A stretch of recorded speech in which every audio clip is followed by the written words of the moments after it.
네, 안녕하세요. 하프 모의고사 80회차 해설 강의 시작하겠습니다. 오늘 문제가 좀 좋았던 문제가 몇 개 있었죠? 문제 1번, 문제 2번, 그리고 6번, 8번, 10번. 여러분들이 평상시에 잘 못 보던 지문들이 좀 있어서 어려웠습니다.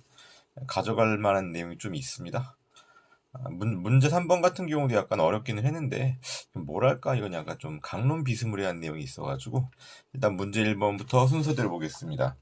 공무수탁 사인에 대한 설명으로 옳은 것을 모두 고르며 기억이요. 공무수탁 사인은 행정주체이면서 동시에 행정청의 지위를 갖는다. 여러분의 행정주체가 국지, 합, 영제의 5가지가 있죠. 그 중에서 여러분 국지의 경우에는 행정주체와 행정청이 분리가 되거든요. 근데 합영제의 경우에는 행정주체와 행정청이 동일합니다. 공무수탁 사인도 마찬가지예요. 니은이요. 경찰과의 계약을 통해서 주차 위반 차량을 견인하는 민간 사업자. 여러분, 민간 사업자는요, 불법 주차가 된 차량이 있다고 자기 마음대로 견인할 수 있는 게 아닙니다. 경찰 혹은 관공서에 지시가 있어야 돼요. 독자적인 의사결정권이 있어요, 없어요? 없죠. 의사결정권이 있으면 공무수탁 사인이고요. 의사결정권이 없으면 행정보조자예요. 니은 틀렸고. 디귿이요. 중앙관서장뿐만 아니라 지방자치단체장의 경우에도 마찬가지로 자신의 사무 중 그 다음에 언더런 쳤고 조사, 검사, 검정, 관리업무 등 이거 일종의 예시거든요. 주민의 권리, 의무와 직접 관련되지 아니하는 사무 여기까지 언더런 이거를 개인에게 위탁할 수 있다. 그러니까 공무수탁사인 공무를 사인에게 위탁하는 경우에도 중요한 사무는 위탁하면 안 되겠죠. 덜 중요한 즉 국민의 권리, 의무와 직접 관련이 없는 사무만을 위탁할 수 있다는 거예요. 리을이요. 국가가 공무수탁 사인의 공무수탁 사무 수행을 감독하는 경우 감독해야 되겠죠. 근데 수탁 사무 수행의 합법성뿐만 아니라 합목적성까지도 감독할 수 있다. 합법성이 없으면 위법성이죠. 합목적성이 없으면 뭐예요? 부당이죠. 합법성에다 여러분 반대말로 위법 한번 써보시고요. 합목적성에다가 반대말로 부당 한번 써보세요. 행정부 내에서요, 상급청이 하급청을 감독할 때는 위법성 심사뿐만 아니라 부당성 심사까지 가능합니다. 행정심판위원회도 마찬가지였죠. 부당성 심사, 즉 합목적성에 대한 심사가 안 되는 건 어떤 경우예요? 법원의 경우. 일 관련돼 가지고 뭐 코멘트 한번 적어놓은 거 보게 되면요. 그러니까 지방자치단체 고유사무에 대해서는 이건 행정부에서 감독기관이 고유사무의 경우는 한목적성 심사가 안 돼요. 그때는 위법성 통제만 가능하고 그 내용도 뭐 일단 강론 문제이긴 한데 일단 이를 풀 때 여러분 우리가 뭘 생각하자는 얘기예요. 그러니까 행정부대에서는 위법성 심사뿐만 아니라 부당성 심사까지 가능하다. 바꿔 말하면 그 합법성뿐만 아니라 한목적성까지도 통제할 수 있다. 오늘 왜 이렇게 혀가 꼬이냐? 문제 2번 보겠습니다. 공법관계와 사법관계에 대한 판례 입장으로 옳은 것을 모두 묶으면 기억이요. 국유재산법상의 국유재산에 대한 무당사용, 변상금의 부과처분. 국유재산 언더는 쳐볼까요? 이거 여러분 행정재산, 일반재산 불문합니다. 원래 일반 재산에 대한 법률 관계가 사법 관계인 건 맞아요. 그런데 무단 사용, 불법 점유자에 대해서는 변상금을 반드시 부과해야 되고 이건 우월한 공권력 행사에 해당하는 거죠. 그리고 변상금 부과 처분은 기속행위라는 것도 잊지 마세요. 니은요. 개발부담금 부과 처분의 직권 취소가 되었다. 그럼 낸 돈 어떻게 해줘야 돼요? 돌려줘야 되는 거죠? 돌려주는 거는 과온합금 반환이죠. 이건 부당이득 반환 청구로서 민사소송으로 가는 겁니다. 과세 처분도 마찬가지였죠. 디귿이 여러분들 평상시 잘 못 봤던 거예요. 귀속재산 처리법에 의한 귀속재산의 매각행위. 귀속재산이라는 게 사인 소유 혹은 뭐 일제시대 때 일본 조선총독부 소유 이런 거, 그 다음에 일본인들이 소유하고 있던 거 이런 거를 국가 귀속하는 거거든요. 뭐 지금도 국가로 귀속하는 경우가 있긴 한데 이게 국가 귀속하는 게 많이 있었던 게 일본이 패망하고 나서 미군정 들어서고 나중에 대한민국 정부가 수립됐을 때 이때 적산기업, 적산가업 그래가지고요. 일본인 소유 재산에 대해서 대한민국 정부에 귀속이 되었습니다. 대한민국 정부가 이걸 계속 가지고 있을 수는 없잖아요. 일단 임대하고 나중에 매각까지 했죠. 귀속재산에 대한 임대와 매각은 여러분 공법관계 중 처분에 해당합니다. 이거 우리가 어떻게 알고 있어요? 디귿에 해당하는 여러분 해설 내용 한번 코멘트 볼까? 제가 적어놨죠. 귀속재산의 임대와 매각은 하자승계가 인정된다 그랬죠, 여러분. 하자승계라는 게 말 자체가 뭡니까? 선행행위의 하자가, 아니, 선행처분의 하자가 후행처분에 승계되는 거죠. 그러니까 둘 다 처분임을 전제로 한다고요. 그렇기 때문에 귀속재산의 임대와 매각 모두 여러분 처분이에요. 우리 를 보겠습니다. 도시민 주거환경 정비법상에 주택 재건축 정비사업조합이 수립한 관리처분 계획안. 여러분 관리처분 계획안이라고 나왔죠. 관리처분 계획안에 대해서 인가가 이루어지게 되면 뭐가 됩니까? 처분이 되는 거죠. 그러니까 인가 이전은요. 공법상의 법률 관계에 불과합니다. 그렇기 때문에 당사자 소송으로 가는 거예요. 일단 리을 같은 경우에는 사법관계라고 했으니까 틀렸죠, 여러분. 주택 재건축 재개발 조합은 공공조합이라니까 공공조합이니까 그 법률 관계는 여러분 기본적으로 공법 관계일 수밖에 없어요. 그 중에서 처분성 인정되는 게 뭐요? 관리처분 계획, 그 다음에 사업시행 계획 안에 대해서 인가가 이루어지면 처분이 되지만 그 전 단계는 공법상의 법률 관계다. 그 다음에 3번 보겠습니다. 간접 국가행정. 잘 나오는 표현은 아닌데 여러분 국가행정이라는 게 우리가 행정 주체를 국지합 영제로 알고 있죠. 그 중에 국을 생각해 보세요. 국가가 직접 행정을 할 수도 있지만 지합 영제에다가 어떻게 할 수 있어요? 위임할 수도 있잖아요. 그런 경우를 간접 국가행정이라고 부르거든요. 읽어보게 되면은 국가로부터 독립한 법인격 있는 단체를 통해 수행하는 국가행정을 간접 국가행정이라고 한다. 이를 행하는 간접 국가행정 조직으로는 그쵸? 공법상 사단이 뭡니까? 사람의 단체를 사단이라고 부르는 거거든요. 공법상 사단이 공공조합이에요. 공법상 재단도 있고 영조물 법인도 있고 그러니까 우리가 공부하고 있던 합영제에 해당하는 거죠. 아 지는요. 지는 약간 여러분 복잡해요. 지는요. 직접 국가 그냥 지방자치단체는요. 간접 국가 행정인 경우도 있고 그렇지 않은 경우도 있거든요. 이건 약간 논란이 있으니까 이건 강론에 넘기기로 하고 2번과 4번은 묶어주세요. 헌법재판소는 정부 투자기관, 한국토지공사, 이거 국지합 영제 중에서 어디에 해당해요? 영조물 법인이죠. 이것에 출자로 설립된 회사 한국토지신탁도 마찬가지겠죠. 뭐 영조물 법인에 해당하겠죠. 이때 만약에 행정주체라고 하더라도 내부의 근무관계에 관한 사항은 사법관계에 속하는 것은 맞아. 근데 여러분 동그라미 입어서 특별한 공법적 규정이 존재하는 경우라 그랬죠. 여러분 특별한 공법적인 규정이 존재하면 이 경우에 공법관계가 될 수 있는 거지. 동그라미 4번도 묶어주세요. 이게 뭐냐면 여러분 행정주체가 국지, 합, 영지 5가지가 있다 그랬죠. 국가에 근무하는 직원을 뭐라고 불러요? 국가직 공무원이죠. 지방자치단체에 근무하는 직원은요. 지방직 공무원이고 그 밖에 합, 영제에 근무하는 사람은요. 그냥 직원이요. 직원. 동그라미 2번도 정부투자기관에 근무하는 사람은 직원이고요. 동그라미 4번에서도 한국방송공사에 근무하는 사람은 직원이라고요. 그렇기 때문에 사법관계야. 동그라미 2번과 4번 둘 다 원칙적으로 사법관계라고요. 다만 2번이 틀린 이유가 2번에서는 3번 줄에 특별한 공법적 규정이 존재하는 경우 그런 공법관계가 될 거라고요. 그러고 보니까 문제 3번도 좀 좋았네. 문제 3번도 제가 핑크색 형광펜으로 체크해놨습니다. 4번의 경우는 그냥 빠르게 읽어볼게요. 헌법재판소는 한국방송공사의 직원 채용 관계는 특별한 공법적 규제 없이 한국방송공사의 자유를 맡겨져 있는 것이기 때문에 사법관계에 해당한다. 사법관계에 해당하는 거니까 여러분 헌법소원으로 못 다투는 겁니다. 동그라미 3번이요. 대법원은 농지계량조합. 농지계량조합은 공공조합이죠. 그럼 이건 국지가 아닌 합영제 근무관계, 직원의 근무관계는 제가 사법관계라 그랬잖아요. 그런데 특이하게 옛날에 농지계량조합의 직원의 근무관계는 공법상 특별권력관계라고 한 옛날 판례가 있어요. 그러니까 옛날에 그 법률에 그 좀 특이한 상이 규정돼 있었던 거야. 3번 동그라미 2번 보세요. 3번 줄에 특별한 공법적 규정이 존재하는 경우라고 나왔잖아요. 그런 경우라면 이거는 어디에 해당한다? 공법관계에 해당한다. 그러니까 동그라미 2번, 3번이 4번이 서로 다 연관되어 있는 내용입니다. 동그라미 3번은 특별한 예제 공법적 규정이 존재하는 경우였다. 그 다음 4번이요. 계획 재량의 행사가 위법하게 되는 경우 이거 형량의 하자라고 부르지 않습니까? 형량의 하자가 3가지 있죠. 형량의 해, 흠, 오. 기억은요. 이익 형량을 전혀 하지 않았다. 형량의 혜태. 니은 이익 형량이 고려 대상에 마땅히 포함시켜야 할 사항을 누락했다. 형량의 흠결. 디귿 이익 형량을 하긴 했는데 정당성, 객관성 결여되었다. 오 형량이죠. 셋 다 형량의 하자로서 계획 재량에 대해서 그 일탈남용이 있다고 판단되는 경우죠. 그 다음에 5번 이거 1초 컷이죠. 행정지도는 비권력적 사실행위다. 동그라미 1번. 처분성이 없어요. 그러니까 동그라미 3번 당연히 틀렸고 비권력적이니까 동그라미 4번 실력행사가 아니죠. 동그라미 2번 행정입법. 입법에 의한 구속력이 인정돼야 되는 거지. 행정지도는 구속력이 없어요. 6번이요. 공법상 계약에 대한 설명으로 가장 적절하지 않은 것은 동그라미 1번. 공법상 계약은 그다음에 언더라인 쳐보고요. 법령 등에 위배되지 않는 범위에 대해서 여기 언더라인 쳐보자고. 이게 무엇에 대한 설명이요? 법률 우위 원칙에 대한 설명이죠. 행정기본법은 공법상 계약은 법률에 위배되지 않아야 된다. 이 내용을 명시적으로 규정하고 있다고요. 그러니까 명시적으로 규정이 없어도 법률 우위 원칙은 모든 행정작용에 다 적용되잖아요. 네, 그런데 행정기본법에 규정이 있다고요. 동그라미 2번이요. 행정기본법은 공법상 계약, 특히 행정행위에 가름하는 공법상 계약을 법률의 권한 수요 없이 체결할 수 있는지에 대해서 명시적으로 규정하고 있지 않다. 행정기본법의 공법상 계약에 대한 내용에서 행정행위 가름한다 그런 내용이 없잖아요. 그러니까 없으니까 동그라미 2번 맞는 말인데 한번 문제의식을 가지고 설명해보게 되면요. 공법상 계약은 대등한 관계죠.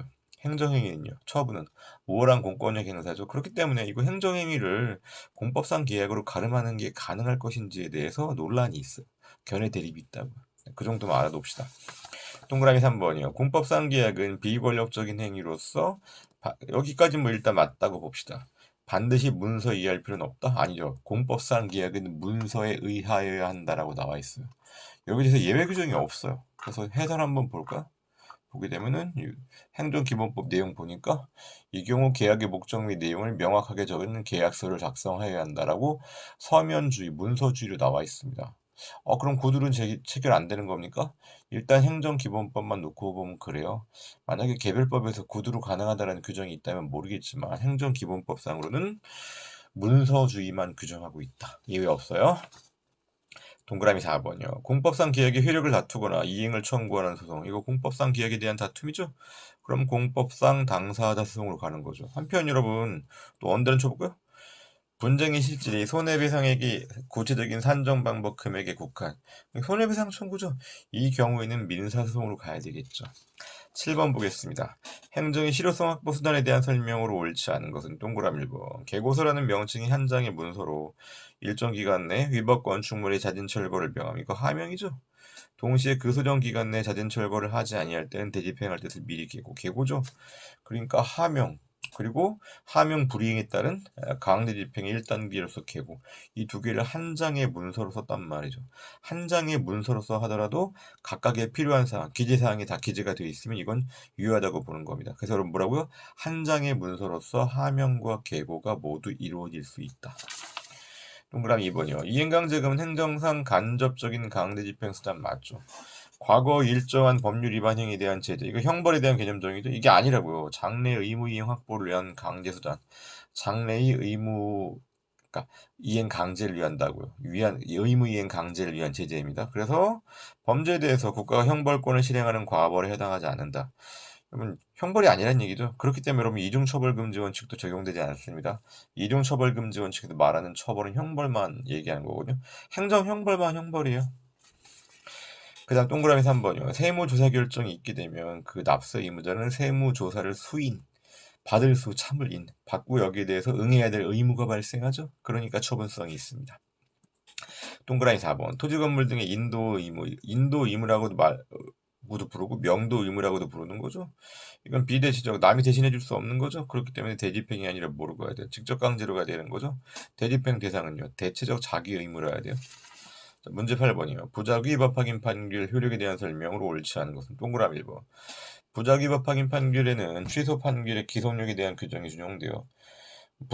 부작위법 확인 판결을 영어 팝송으로 얘기하면 say anything이거든요. 응답하라. 그럼 기속력의 내용은 뭐?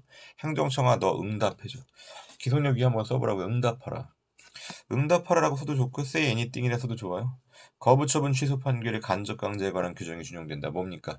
응답 안 하면 2024년도 2월 28일까지 응답하라. 안 하면 하루당 100만 원. 이런 식으로 간접 강제 가능하죠. 동그라미 2번 실체적인 심리설. 특정 처분을 할 의무가 있다. 일정 처분이 아니라 특정 처분이래요. 그럼 뭐 영어로 이게 뭐예요? say yes죠. yes라는 응답을 하라. 여기에 따르면 부작위 위법 확인 소송의 인용 판결은 실질적인 기속력이 인정되는 거죠. 실질적이라는 건 알맹이가 있다는 얘기죠. say yes. 그러니까 영업허가 해주란 얘기잖아요. 권력 분립의 원칙에 반하기 때문에 대법원 판례는 실체적인 심리설을 받아들이고 있지 않아요. 그럼 대법원 판례는 뭐로 가고 있어요? 동그라미 3번에 절차적 심리설로 가고 있죠. 응답 의무설. 응답하라요. 영업 합성을 해봅시다. say 뭡니까? anything. 제가 영어 발음이 안 좋아가지고 anything 이렇게 번데기 발음이 잘 안 돼요. thing 다시 한번 anything. 예. 절차적인 심리설에 따르면 그럼 뭐야? 예스이건 노이건 응답만 하면 되는 거죠. 부작위 법확인 소송의 인용 판결의 경우에 행정청이 신청에 대한 가부의 응답 뭡니까? 예스이건 노이건 응답만 하면 되는 겁니다. 그렇다면 이건 일정한 처분을 취한 것이 되는 거죠. 일정한 처분이에요. 특정한 처분이 아니라고. 특정한 처분 그럼 뭐가 돼? say yes가 되는 거죠. 네, 일정한 처분입니다. 네, 노래 하나 들어볼까요?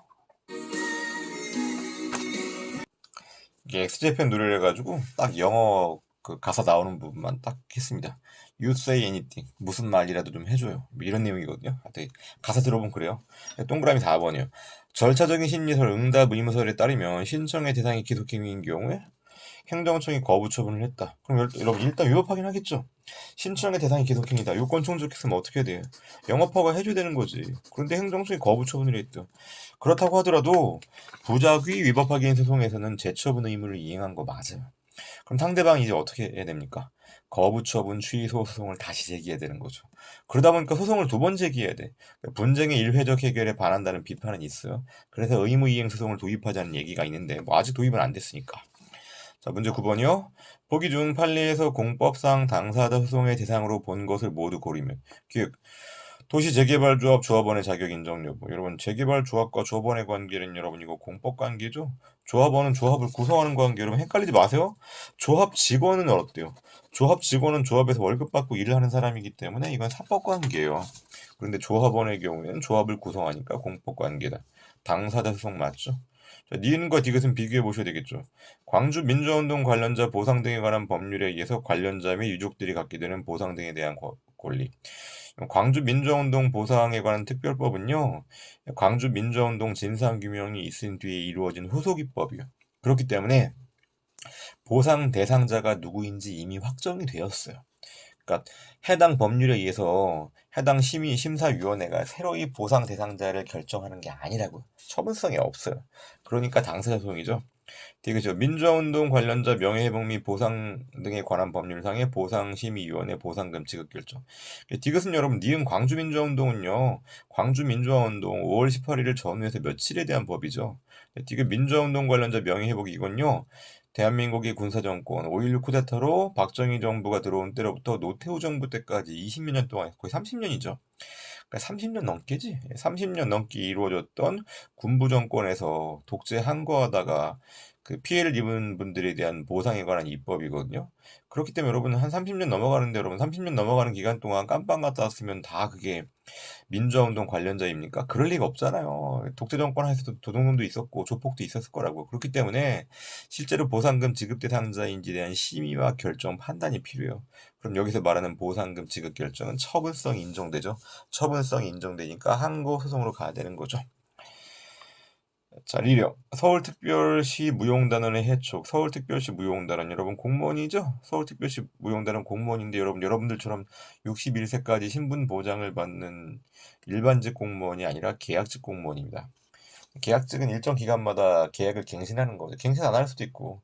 무용단원을 여러분 61세까지 할 수는 없잖아요. 이건 무용단원의 해촉은 공법상 계약의 해지다. 그러니까 당사자 소송. 자, 미음이요. 공익사업을 위한 토지 등의 취득 및 보상에 관한 법률에 의한 주거이전비 보상 청구. 이거 공권이죠, 공권. 사회보장적 성격을 띠는 공권입니다. 그러니까 당사자 소송으로 가는 거죠, 여러분. 손실보상 청구권에 대해서 공권에 해당하기 때문에 당사자 소송으로 가라는 판례가 몇 개 있죠. 하천법상 손실보상 청구권, 그리고 토지보상법상 주거이전비, 농업손실보상, 그 다음에 사업폐지 손실보상. 이건 공권이기 때문에 당사자 소송으로 가라. 10번 맨 마지막 문제. 이 신청 여러분 이거 행정기본법에 들어간 거죠, 여러분.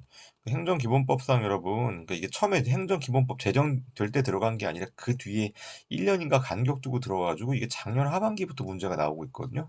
그리고 올해 그러니까 2024년도에 처분에 대한 이의신청과 처분의 재심사는 출제가 될 가능성이 매우 높아요. 물론 안 될 수도 있어. 내후년 될 수 있어. 하지만 이건 출제 가능성이 매우 높은 거기 때문에 여러분들 정리 잘 하셔야 돼요. 처분에 대한 이의신청 가번. 만약에 행정심판의 성격을 갖는 이의신청이다. 그럼 이건 어떤 것도 있을까? 제가 코멘트 달아놨는데 해설 한번 보세요. 보시게 되면 그 개별법상 이의신청 중에서 행정심판의 성질을 가지는 것이 있다. 토지보상법상 여러분 중앙토지수용위원회에다가 이의신청하는 거 이거 특별행정심판이죠. 그럼 이의 신청에 대해서 결과가 나왔다. 그럼 이건 행정심판 재결이죠. 그럼 행정심판 재결이니까 다시 행정심판 청구하면 안 되는 거죠. 나번이요. 행정심판의 성격을 갖는 이의신청. 방금 전 얘기한 토지보상법상 중토위에 하는 이의신청이다. 이의신청을 기각하는 결정은 재결이죠. 종전의 처분을 단순히 확인하는 행위에 그치는 게 아니에요. 이건 재결이기 때문에 독립한 처분의 성격을 갖죠. 그래서 재결의 고유한 위법이 있으면 재결 취소 소송으로 갈 수 있는 겁니다. 그러니까 나번 여러분 뭐요? 행정심판의 성격을 갖지 않는 이의신청. 그러면 나번 선지가 맞는 말이요. 그럼 행정심판의 성격을 갖지 않는 이의신청은 뭡니까? 행정청에다가 다시 한번 재고해달라는 얘기죠. 이의신청했는데 기각했다. 이건 뭐요? 종전의 처분, 거부 처분 등을 단순히 확인하는 거. 여기 단순히 종전의 처분을 단순히 반복하는 것에 불과하다니까. 그렇기 때문에 독립된 처분의 성질을 갖지 않는 겁니다. 다번이요. 공무원 인사관계 법령에 따른 징계 등 처분에 대해서는 행정기본법상 이의신청 규정에 적용되지 않는다. 다번 해설 보세요, 여러분. 제가 처분의 이의신청에 배제가 되는 경우 표를 정리해놨는데 밑에 행정기본법 36조 봅시다. 다음 각호의 어느 하나에 해당하는 경우에 이 조를 적용하지 않는다. 이러 보니까 공무원 인사관계 법령에 따른 징계 등 이건 해당 공무원법의 규정에 따라서 불복 절차가 진행되니까 행정기본법으로 안 가겠다는 얘기입니다. 그런데 1호뿐만 아니라 2, 3, 4, 5, 6호도 있죠. 이거 시험에 나오면 외우셔야 돼요, 여러분. 제가 위에 표 정리해놨죠. 2인 공로형외과와 재계 공로형외과. 이 공로형이라는 분이 유명한 그 성형외과 의사예요. 내 맘대로 만든 얘기예요. 그냥 한 얘기입니다. 이분이 처음엔요, 혼자 개업하기 뭐하니까 동료 의사랑 2인, 2명이서 공로형외과라고 외과를 열었습니다. 그런데 그 같이 그 개업한 그 동료 의사가 사고를 크게 쳤어요. 그 바람에 해당 공로형 외과가 폐업했어요. 폐업했다가 공로형이란 분이 혼자라도 개업을 해야 될 거 아니야. 그래가지고 다시 한번 혼자 공로형 외과를 재개했습니다. 처음에 2인 공로형 외과였다가 잠시 휴업을 했다가 재개한 거죠. 재개 공로형 외과. 이게 뭔 소리냐면요. 옆에 보시게 되면 처분에 이의 신청이 배제가 되는 건 인공로형 외과고 처분의 재심사가 배제가 되는 건 개공로형 외과예요. 그러니까 여러분 차이가 나는 부분이 뭡니까? 배제가 되는 부분. 그러니까 이의 신청이 배제가 되는 건 국가인권위원회 결정. 처분의 재심사가 배제가 되는 건 개별법상 적용이 배제하고 있는 경우. 이 내용으로 여러분 시험에 섞어서 나올 수 있겠죠. 인에 해당하는 거랑 개에 해당하는 거 섞어서 내면서 처분의 재심사가 배제가 되는 경우 그러고 국가인권위원회 결정 이렇게 나오면 여러분들 헷갈리잖아. 여러분들 이거는 별도로 2인 공로형외과, 재계 공로형외과 외워두셔야 됩니다. 라본이요. 판례에 따르면 과세처분에 대한 이의신청 절차에서 과세관청이 이의신청 사유가 옳다고 인정해서 과세처분을 직권으로 취소했다. 이거 일종의 불복 절차죠. 그 불복 절차를 밟았습니다. 그럼 불복 절차를 밟았으면 그 뒤에 특별한 사정 없이 이를 번복하게 되면은 번복해서 종전 처분과 동일한 내용의 처분을 하면 안 되겠죠. 여러분 이때 이의신청은 일종의 행정심판을 얘기하는 게 아니라 준사법적 행정행위예요. 준사법적 행정행위. 그러니까 불복 절차잖아. 그렇기 때문에 무슨 역이 발생합니까? 불가의 변력이 발생하죠. 불가의 변력이 발생하기 때문에 마음대로 못 뒤집는다는 얘기입니다. 10번 좋은 문제였습니다. 자, 역시 정리 잘 하시기 바랍니다. 뭐 오늘 다 좋았지만 여러분 2인 공로형외과와 재계 공로형외과는 꼭 정리하시기 바랍니다. 네, 수고하셨습니다.